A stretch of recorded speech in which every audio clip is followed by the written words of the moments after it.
Please, first you can see internal carotid artery in the region of the neck.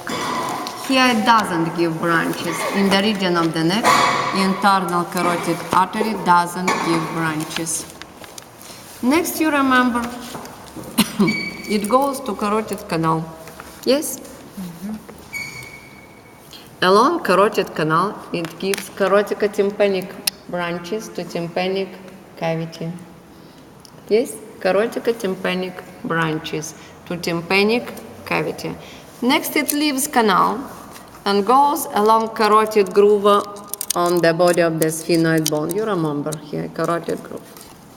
And here it vascularizes duromater of the middle cranial fossa and trigeminal ganglion.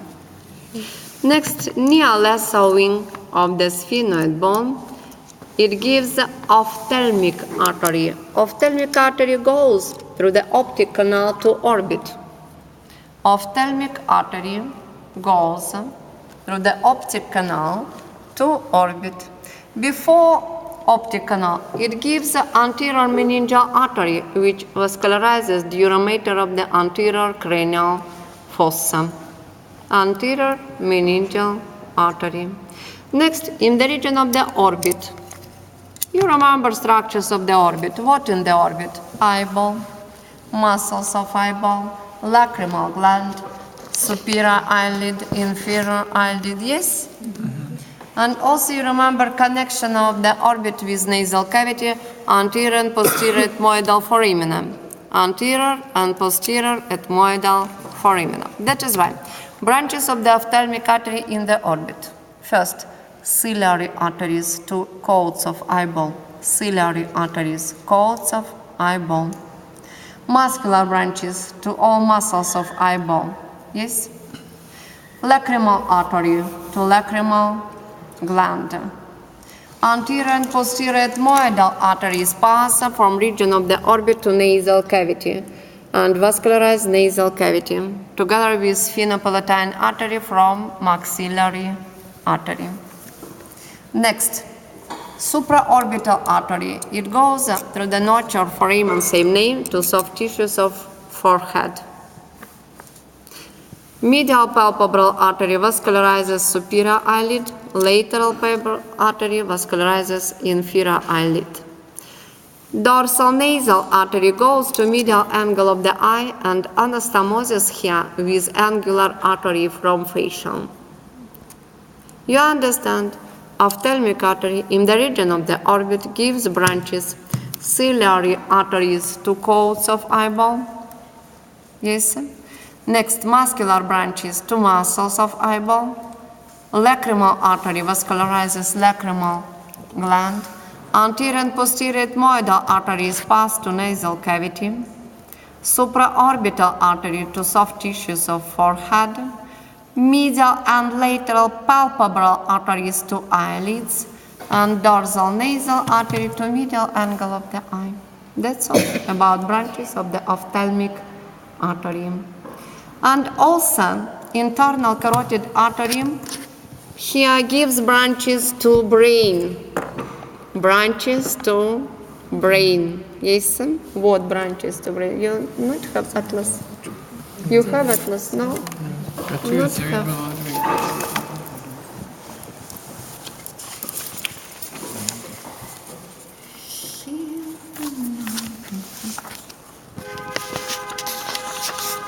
It's very good, you can see all these branches. Please here. Alright. Internal carotid artery here, left. Each internal carotid artery gives branches to brain. What branches? Anterior cerebral artery. It goes to medial surface of the brain along sulcus of the corpus callosum.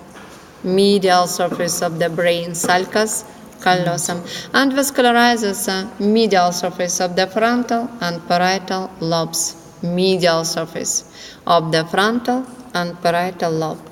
Second branch, middle.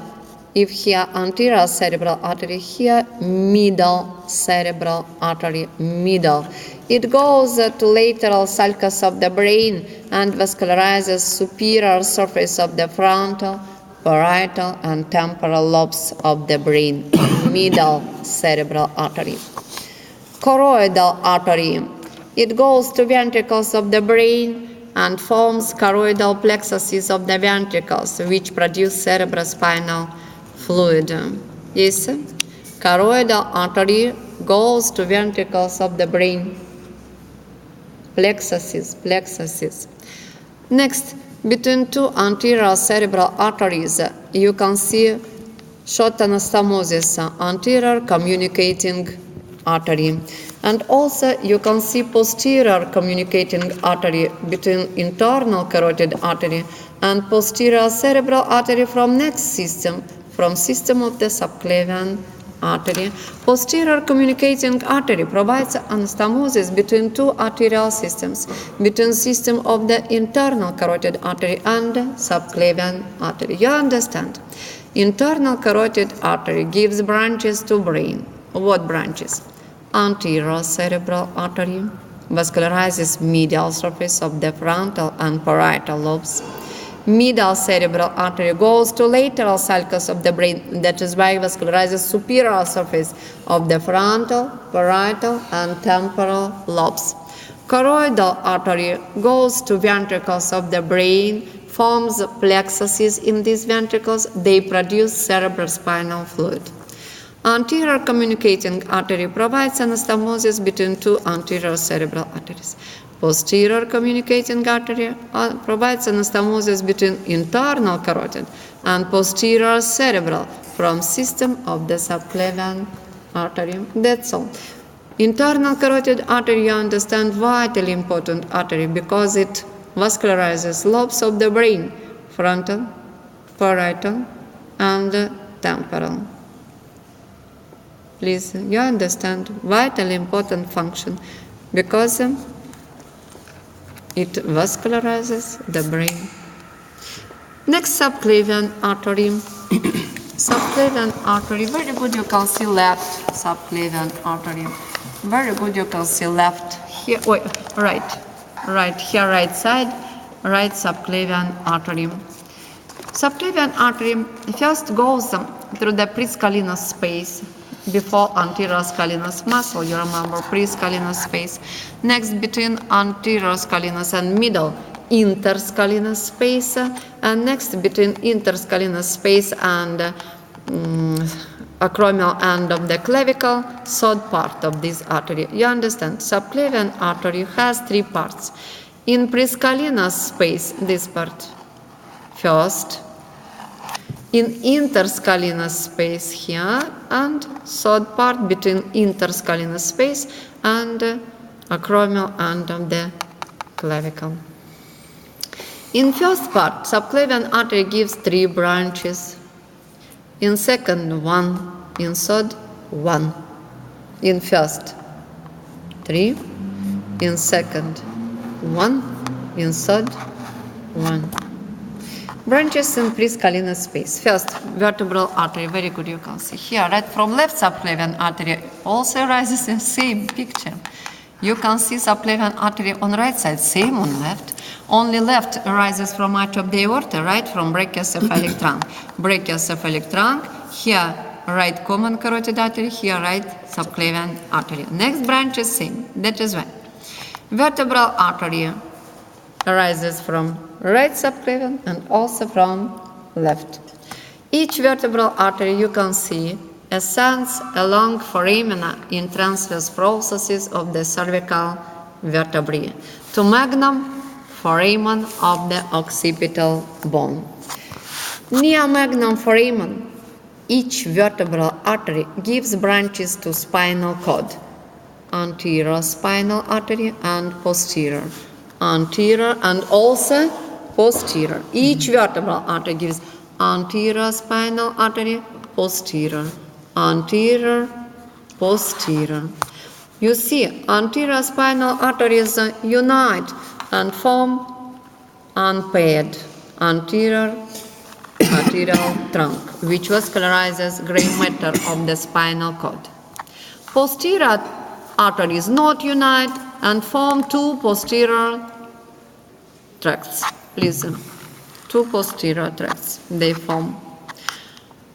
In each segment of the spinal cord, you can see horizontal anastomosis between two posterior and anterior tracts. Yes? Horizontal anastomosis you can see in each segment of the spinal cord. And this anastomosis vascularizes white matter of the spinal cord. You understand? Each vertebral artery gives branches to spinal cord, anterior spinal arteries and posterior. Anterior unite and form anterior arterial tract which vascularizes gray matter. Posterior arteries form two posterior tracts. They vascularize white matter of the spinal cord together with anterior horizontal anastomosis you can see between all these tracts. Next, vertebral arteries pass to cranial cavity. In cranial cavity, each vertebral artery gives branches to myelencephalon. Please, you can see branches to myelencephalon without anatomical terminology. Next, each vertebral artery gives branches to cerebellum. Posterior, inferior cerebellar artery.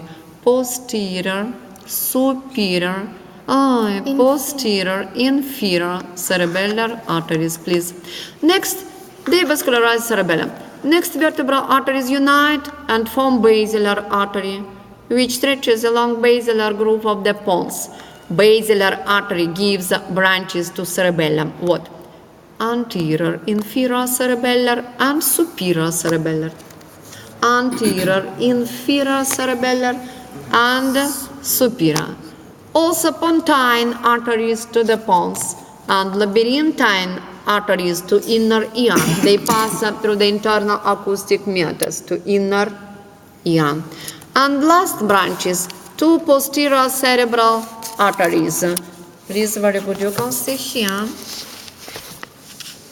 Basilar artery, you can see, and terminal branches, two posterior cerebral arteries. They vascularize occipital lobes of the brain. That is why vertebral arteries and branches of these arteries vascularize first spinal cord, second myelencephalon, third cerebellum, pons, inner ear, and occipital lobes of the brain. Yes? That is my brain receives arterial blood from two arterial systems, from system of the internal carotid artery, frontal, parietal, temporal lobe, next parts of the brain from subclavian artery, from vertebral arteries. Because posterior cerebral arteries vascularize occipital lobes of the brain. And next parts of the brain, myelencephalon, pons, cerebellum, and so on. You understand, please? And you can see arterial suckle on base of the brain. You can see arterial suckle because the two anterior cerebral arteries anastomose by means of anterior communicating artery. Internal carotid arteries anastomose with posterior cerebral arteries by means of posterior communicating arteries. And you can see arterial suckle ring on the base of the brain. Yes? Next, subclavian artery gives a branch which called thyrocervical trunk. Thyrocervical trunk. It gives four branches, very good, you can see.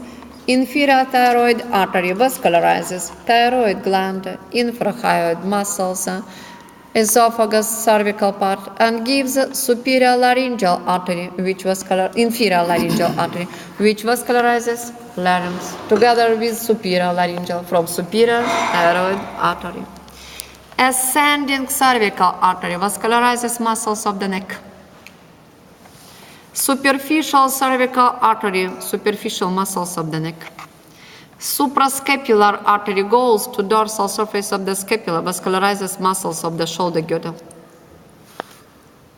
You understand? Thyrocervical trunk gives of four branches. Inferior thyroid artery, ascending cervical, superficial cervical, and suprascapular artery. Third branch, internal thoracic artery. This artery you can show on inner side of the anterior wall of the thoracic cavity along borders, it descends along borders of the sternum. Internal thoracic artery go from left subclavian artery along left border of the sternum. Internal thoracic artery from right subclavian along right border of the sternum. Yes? And each internal thoracic artery gives 10 anterior intercostal arteries which vascularize muscles of the chest. Muscles of the chest. Thymic arteries to thymic gland. Bronchial arteries to bronchi. Tracheal arteries to trachea. Pericardial arteries to pericardium. And two terminal branches. Superior epigastric artery to skin near umbilicus and musculophrenic artery to diaphragm. So, you understand, internal thoracic artery vascularizes muscles of the chest. It vascularizes thymic gland, trachea, main bronchi, pericardium, pericardial branches, skin in the region of the umbilicus, superior epigastric artery, and diaphragm, musculophrenic artery. Second part of the subclavian artery, interscalinous space. Here costo-cervical trunk arises. It gives two branches, very good, you can see. This branch, supreme intercostal artery to muscles of the chest in upper two intercostal spaces. And deep cervical artery to deep muscles of the neck. And third part of the subclavian artery, only one branch, transverse cervical artery to muscles of the neck.